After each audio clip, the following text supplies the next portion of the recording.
hoje eu tive a sorte de conseguir mais uma vez trazer para o nosso programa o nosso psicólogo Elton. Elton é muito querido, é uma pessoa admirada, um grande profissional que tem trabalhado nesse mercado e ajudado na vida de muitas pessoas. Bom dia. Bom dia, Vanusa. Muito obrigado. E muito bom escutar também isso de você. A gente realmente está vivenciando esse janeiro e eu não canso de me falar em relação ao tema, né, da questão da campanha, que é saúde mental enquanto há tempo. Enquanto há tempo. Já bate para a gente aquele processo de reflexão, né, de dizer assim, tá, mas e o que é que eu estou fazendo pela minha saúde mental? Durante todo o processo de construção da clínica e tudo que a gente trabalha lá durante o mês de janeiro inteiro, né, a gente está tentando se aproximar das pessoas para tentar justamente convencer de que não tem mágica, não tem como eu esperar uma qualidade de vida cuidando só do físico ou cuidando só do mental. A gente vai ter que fazer as duas coisas. Né?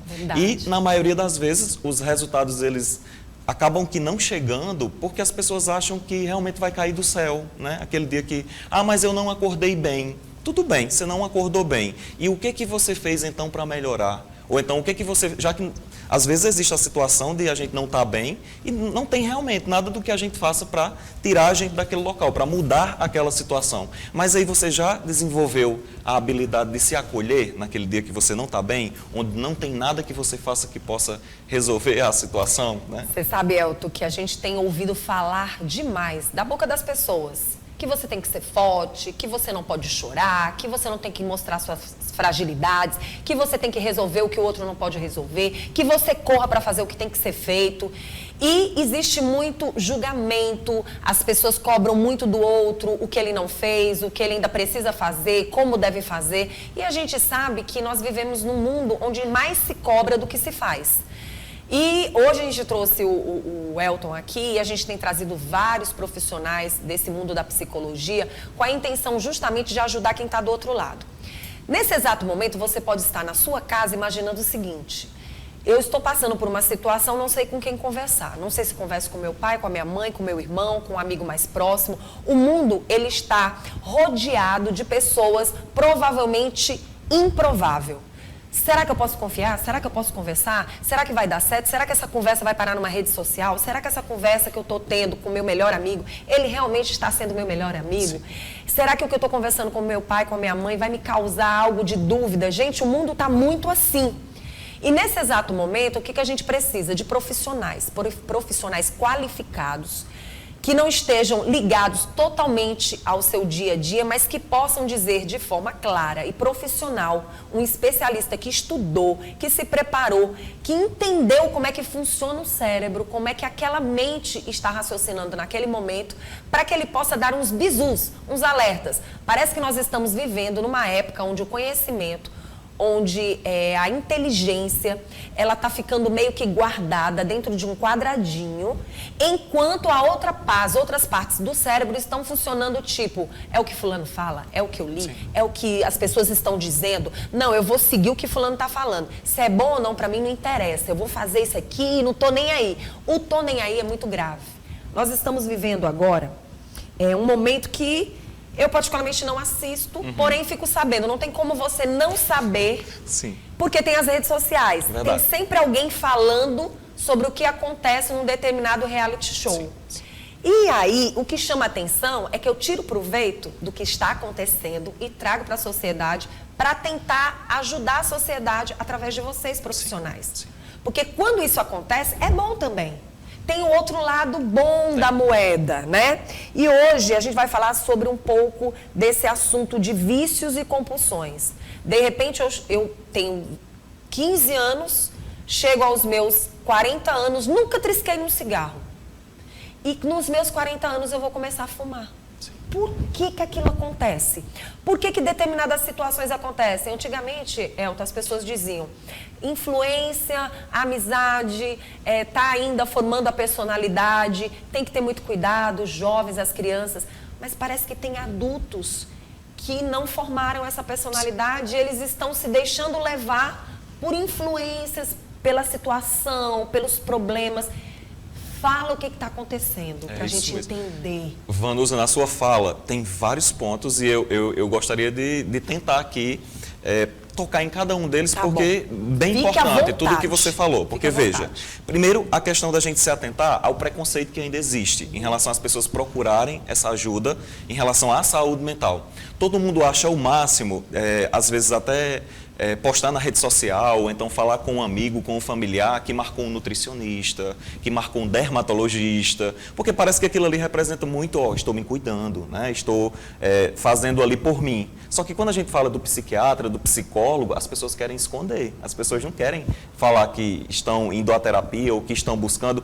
Inclusive, o preconceito ele já começa quando você diz assim, é até relato dos meus pacientes, às vezes o paciente chega e diz, você acredita que eu fui desmarcar um outro compromisso e aí eu dei como justificativa que eu tinha um compromisso aqui na terapia com o psicólogo. E a primeira coisa que eu escutei foi, e você tá doido, tá louco, né? Por que você está indo para o psicólogo? Então, assim, as pessoas elas não entendem Como que... se você estivesse frágil ao ponto de não raciocinar mais sobre a sua vida e o seu dia a dia. Está procurando psicólogo, então está frágil. Está caindo. E isso se intensifica ainda mais quando a gente leva em consideração, né, a questão principalmente do homem buscar a terapia, porque qual a construção social que a gente tem em relação ao homem? O homem ele tem que ser forte, ele tem que lidar com todos os problemas. Sabe aquela analogia do trator que tem que sair passando por cima de tudo? Né? O homem não chora. Essa questão de homem manifestar emoções bate muito com a questão do homem frágil, e o homem frágil já é visto de uma outra maneira, de uma outra forma. Então, assim, é rodeado ainda de preconceito. As pessoas ainda... por isso que cada vez que a gente tem essa oportunidade de estar aqui, de ter essa conversa, de levar informações, né? Eu sempre faço de tudo para que realmente a coisa aconteça, que dê certo, remarco a agenda, dou um jeito, porque eu sei que a população, as pessoas que nos escutam nesse momento, né? Como você bem colocou, pode ser justamente a situação que alguém está vivenciando agora, principalmente relacionada ao tema de hoje, vício, compulsão. Tem muita essa interferência que você falou das redes sociais. Hoje, quando a gente se questiona, como que um programa está na edição 24, né? Então, é um por ano, significa dizer que é uma atração que está no ar 24 anos. Sim. Então, no nosso questionamento básico, o que é que a gente falaria? Tem que ter algo muito bom para permanecer no ano, durante 24 anos no ar e ter audiência, né? E isso está muito ligado à nossa condição humana. A psicanálise, que é uma linha de pensamento dentro da psicologia, se a gente tivesse que explicar o porquê que ainda existe interesse por esse tipo de programação, né? O que a psicanálise ia dizer? Que, inclusive, não é a abordagem que eu trabalho, mas eu levo em consideração que a que melhor explica esse fenômeno que a gente está vivenciando agora, ela ia falar que a gente tem um lado que ele é sado mesmo, um lado sadomasoquista. Em que isso aplica, né? O que é que eu quero dizer com isso? É que a gente gosta de ver o que acontece com o outro.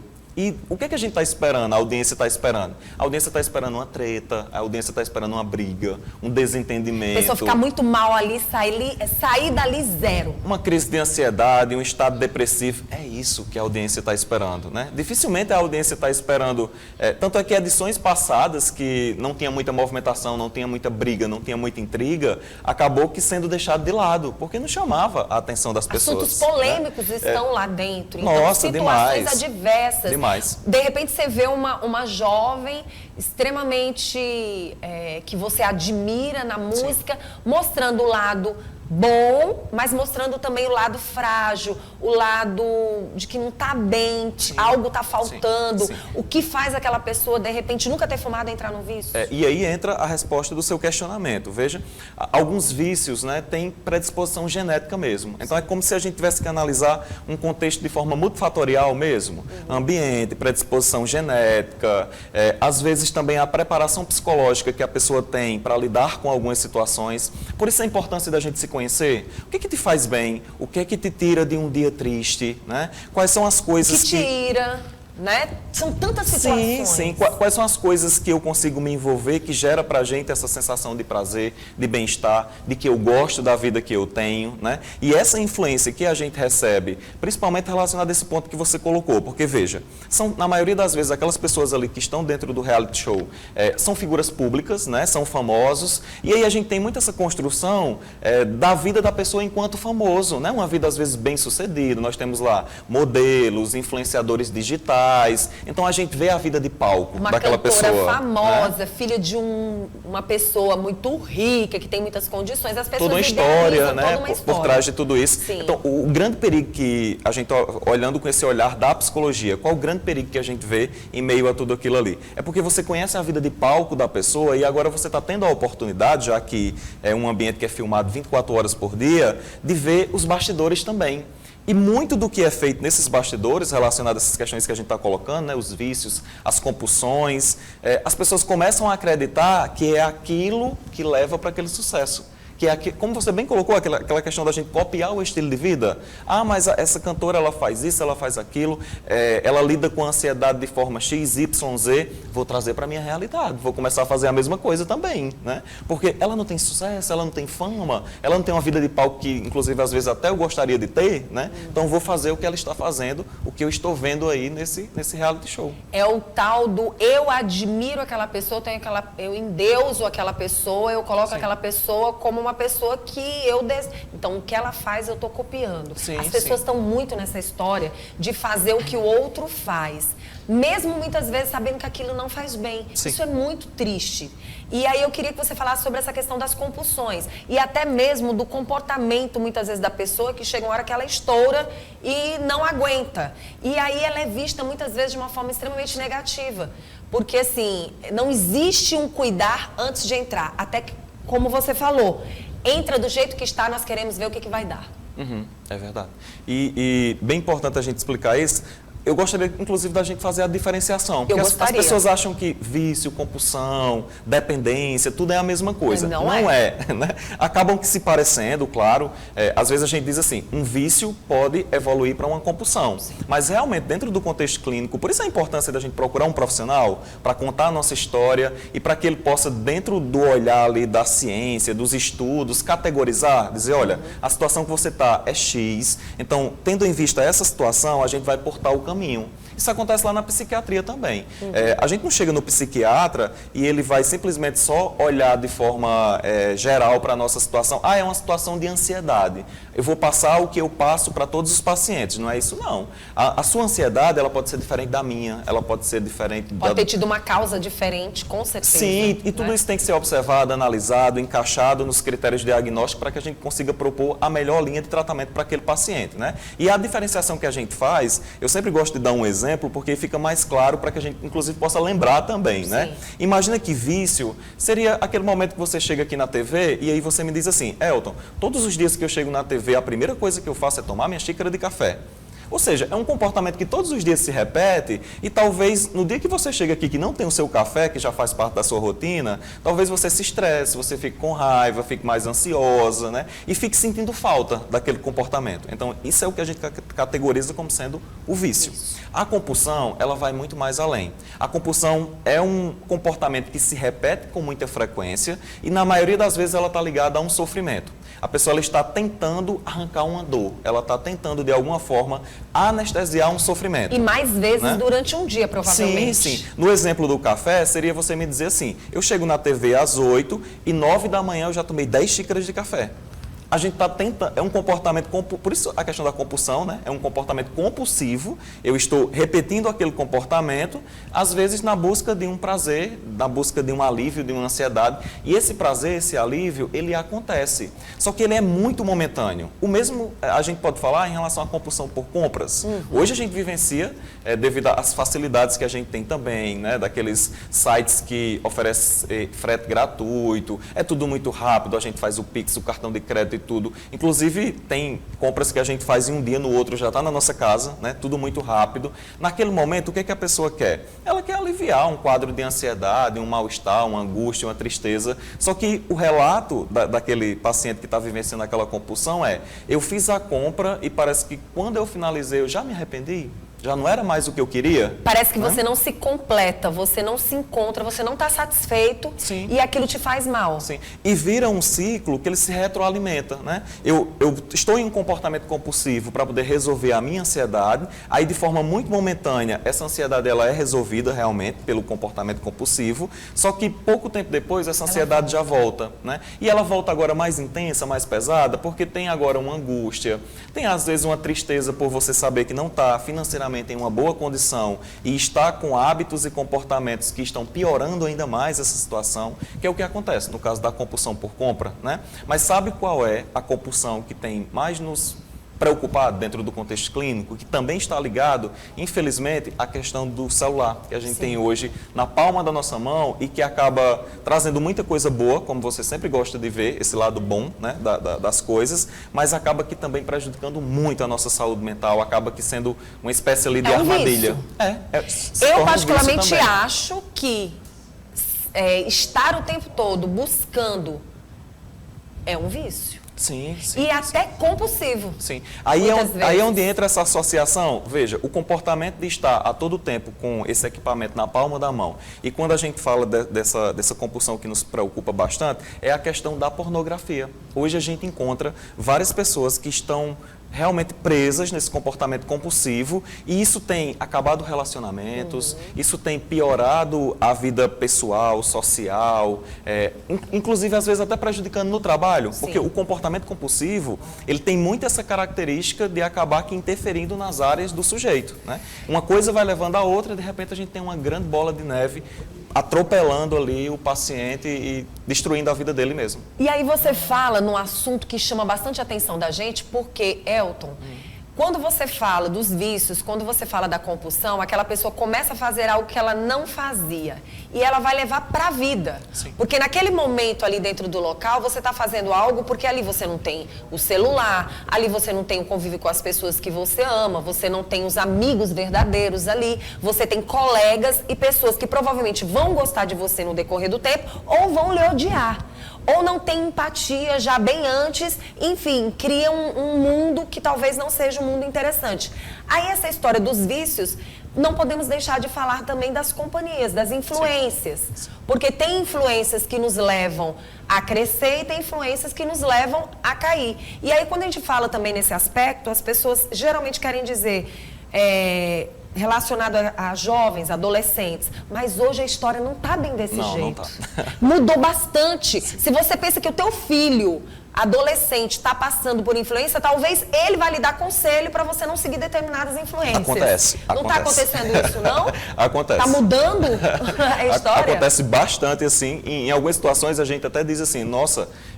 esse filho, esse adolescente parece ser a pessoa mais consciente dessa estrutura familiar, né? E aí, claro, são adolescentes que estão bem ligados. Não tem vivência, isso nos preocupa. Sim, sim, mas tá ali às vezes dando pra gente uma lição de moral, né? Trazendo à tona uma realidade. E quando você analisa essa questão da influência, né? Das pessoas, do contexto, isso é muito verdadeiro, né? Deixa eu te dar um exemplo, acho que você que está em casa também, que nos acompanha, pode acabar se encaixando também dentro dessa situação.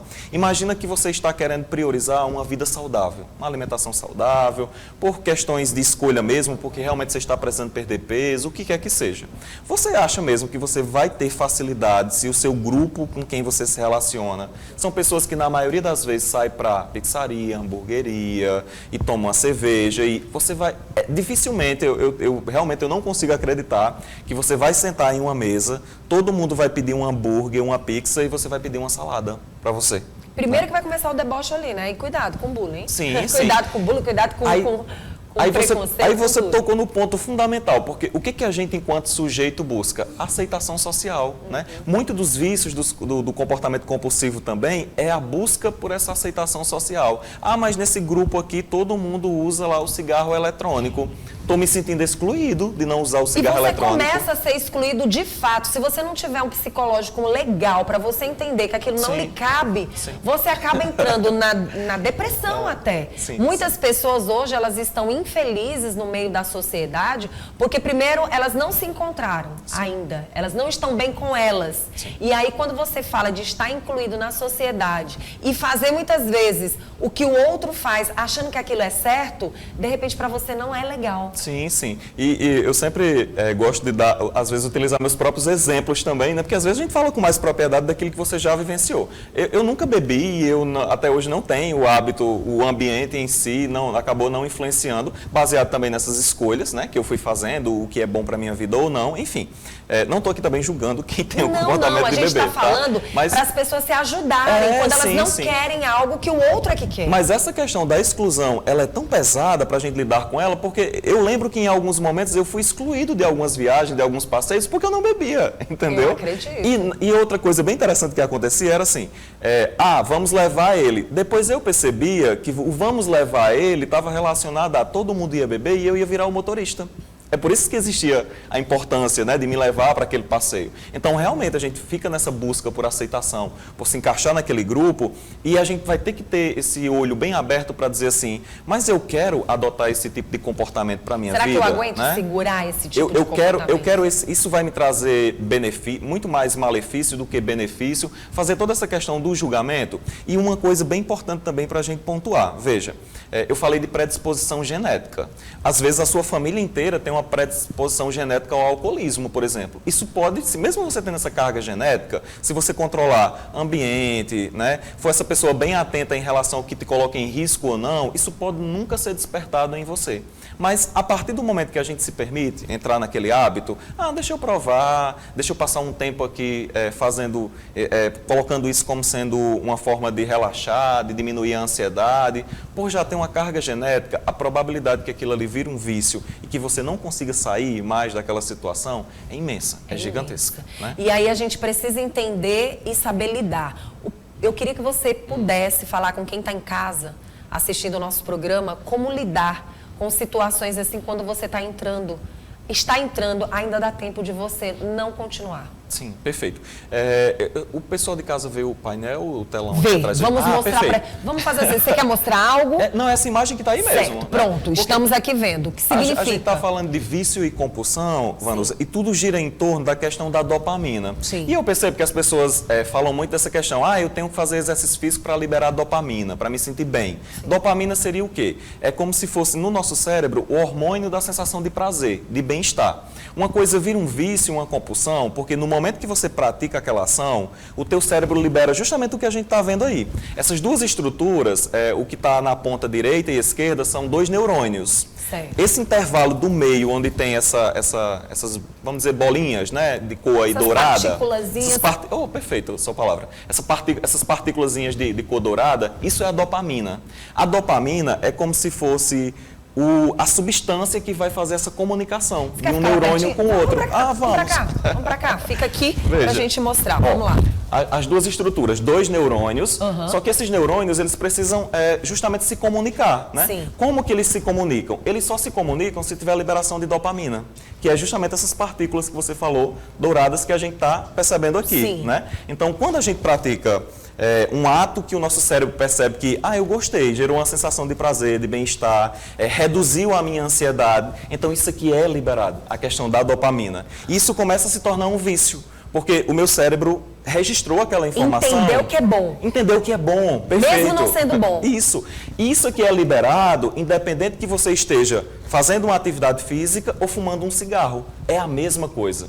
Por isso que a história do tal do vício é tão difícil das pessoas saírem dele. Isso, porque não tem como a gente dizer, claro, numa visão mais realista, você vai dizer, como que a pessoa não percebe que isso aí está acabando com a vida dela? É tão fácil as pessoas dizerem isso quando elas não estão no contexto. Sim, e nessa hora entra vocês profissionais. Isso, exatamente. Inclusive a gente precisa uma rede de apoio. A gente precisa muito desse apoio familiar, né? Eu falo assim para os meus pacientes, a gente tem que entender que o que a gente constrói aqui na terapia, a gente não pode deixar a família destruir, a gente não pode deixar não é frescura. A família jogar um balde de água fria em relação à construção que a gente está fazendo. Então é o momento que a gente soma esforço para poder a gente conseguir o resultado. Às vezes, realmente, se você depender só do paciente de forma isolada e a família não ajuda, muito mais piora a situação, aí a gente não consegue não, porque o indivíduo está preso naquele contexto que adoece ele, né? Então é preciso que a gente entenda que sempre que a gente está falando de dopamina, a gente está falando desse tipo de liberação aqui. E quando acontece essa liberação que a gente está vendo aqui na imagem, o teu cérebro ele vai guardar essas informações. E como a gente gosta muito da sensação de prazer, de bem-estar, ele vai encontrar mecanismo para pedir de novo aquele comportamento. Vem para cá, ficar aqui pertinho de mim, para que as pessoas possam te ver em casa e a gente poder falar sobre isso. E é por isso que a pessoa fica naquele mundinho dela, achando tudo muito bom, e quem está ao redor não tem nem noção do que está acontecendo. Do quanto é difícil para aquela pessoa sair daquilo. Por isso, Wanda, a gente está falando de uma questão química. Isso aqui é química, né? Do mesmo jeito que a medicação, às vezes, que a gente toma para resolver uma ansiedade que está bem exagerada, fora do controle mesmo, que outra questão, por enquanto, não vai resolver, vai provocar isso aqui também. Então, de fora, as pessoas que julgam, elas não sabem dessa informação aqui. Às vezes, não está naquela questão do basta você querer que você para, né? Basta você ter força de vontade que você vai para uma academia. Não é assim, não. E a sociedade precisa entender disso daí para que as pessoas possam ajudar quem está passando por esse processo. Porque se você não tem consciência, se você não tem conhecimento, não tem como você ajudar o outro. E aí tem muito questionamento, né? Você poderia me perguntar assim, tá, Elton, mas e qual o problema da gente ter hábitos que vão liberar essa dopamina? Sim. Porque você está me dizendo que liberação de dopamina, como a gente está vendo, é relacionada à sensação de prazer, de bem-estar. E a gente não quer isso? A gente não quer estar bem, a gente quer estar feliz, quer estar alegre? A grande questão é, o que você está fazendo para que essa liberação aconteça? E né? o que você está usando, o que você está colocando dentro do seu organismo para que isso seja realmente saudável. Vamos dizer que aí no seu café da manhã, né, de alguma forma você comeu um doce. Né? Na hora que você comeu esse doce, isso aqui aconteceu. Ó, esses neurônios, eles se comunicaram e mandaram essa informação de que aquilo ali gerou um prazer, gerou um bem-estar. Então, automaticamente, por essa informação ter sido registrada, o teu cérebro ele vai pedir mais situações que você coma doce, porque ele entendeu que comer doce é bom, né? Quando você me questiona, tá, mas e o qual a orientação para quem está entrando num vício para sair? O que é que a gente tem que fazer? A prioridade é a gente fazer uma seleção das coisas que eu posso fazer que libera essa dopamina, mas que não me traz uma consequência. Que não te traga danos para a tua saúde, para a tua vida, para a vida do outro, para a sociedade. Sim. Veja, uma coisa é a liberação de dopamina porque eu fumei um cigarro. Outra coisa é a liberação de dopamina porque eu fui para academia, né? E aí, o que é melhor quando a gente coloca na balança em relação a essa liberação de dopamina, sensação de prazer e de bem-estar? E aprender também, hoje a gente fala muito do termo jejum de dopamina. O que é jejum de dopamina? A gente entender que não dá para viver bem, alegre, feliz, dando o tempo todo. O tempo todo. Por isso a importância da gente acolher as nossas emoções. Vai ter momento que eu não vou estar bem, que eu vou estar triste e tá tudo bem, né? Não precisa a gente É normal da vida, é o processo da vida. Perfeito, é os altos e baixos, mas saber conviver com eles, Sim, né? A gente aprender a lidar com isso. Elton, muito bom. Elton, quem quiser entrar em contato com você, quem quiser entender um pouco mais, de repente tem uma mãe, um pai, uma pessoa querendo esse apoio, querendo se livrar de vícios, de compulsões, faz o quê? Eu reuni todos os meus contatos num local só, para facilitar a minha tá vida ótimo. e a vida das pessoas. Você me encontra no @PSI de psicólogo, Elton Pereira, Elton com E mesmo. Então lá você encontra a minha rede social, encontra o conteúdo também, que eu acabo produzindo ao longo da semana. E eu adoro quando as pessoas realmente elas entram em contato, querem tirar uma dúvida, querem fazer uma pergunta, dar sugestões também, né? Muito bom. Prometo que eu vou responder, não, às vezes não é de imediato. Não é de imediato. Mas eu prefiro que seja dessa forma, porque eu não quero colocar ninguém para dar respostas por mim. Às vezes você recebe aquela resposta instantânea, mas não é o profissional que está respondendo. E a pessoa sabe. e a pessoa sabe. Sim, ela te conhece, ela sabe quem Verdade. é você. Elton, muito obrigada. É sempre muito bom ter sempre um você prazer. aqui. Vamos falar sobre outros assuntos logo, logo.